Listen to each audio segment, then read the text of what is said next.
Samantala, isinailalim na po sa psychiatric test ang inang hiniwa ang sariling tiyan para ilabas ang dinadalang sanggol. Hinukay na ang labi ng sanggol para gamiting ebidensya laban sa ina. Narito ang report ni Cesar Apolinario. Hulyo 4 ng dugo ang isinugod sa ospital ng Sampaloc ang babaeng ito matapos niyang hiwain ang kanyang tiyan ng kutsilyo para paanakin ang sarili. Ang inilabas sa sanggol na iniwan lang daw ng ina sa ilalim ng kama, patay na ng matagpuan. Hinukay ng mga otoridad ang labi ng sanggol sa isang bakanting lote sa pumping station ng Santa Mesa, Maynila para magamit daw na ebidensya laban sa ina na posibleng sampahan ng reklamong paglabag sa Article 256 ng Revised Penal Code o intentional abortion. Nang tanungin kasi ng mga doktor kung bakit niya nagawang paanakin ang sarili sa ganoong paraan, sinabi umano ng babaeng kailangan daw niya itong gawin dahil marami umanong magagalit sa kanya. Malaking bagay kasi nakuha natin yung body of the crime. Isa kasi sa ebidensya yung body of the crime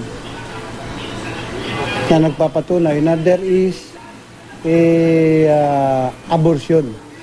Matapos linisin, tumambad ang buo pang katawan ng 9 na buwang gulang na sanggol na naka-fetal position pa o mistulang kalalabas lang sa sinapupunan ng kanyang ina. Sa investigasyon, lumalabas na nitong Huwebes inilibing ang sanggol, isang araw matapos ipanganak, sa tulong umano ng mga kaanak ng ina. Bagamat tanging ang babae lang daw na nagtapos sa midwifery ang nagpaanak sa sarili, alam umano ng mga kaanak niya ang buong pangyayari, pati ang illegal umanong paglilibing sa sanggol. Mismong nakausap nila na barangay tanod, kinausap siya nung mga tiyahin saka tiyuhin nung suspect para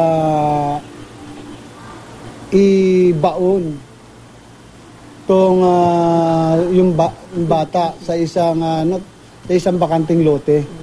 Kung totoong sangkot sa paglilibing sa sanggol, maaaring maharap sa reklamong obstruction of justice at conspiracy ang mga kaanak ng babae. Wala pa silang komento kaugnay nito.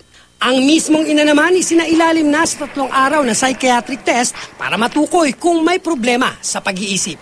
Pero kung mapatunayan ng psychiatric na ito'y nasa tamang pag-iisip, mananagot siya sa batas. Dahil isang krimen yan. Para sa unang balita, Cesar Apolinario reporting.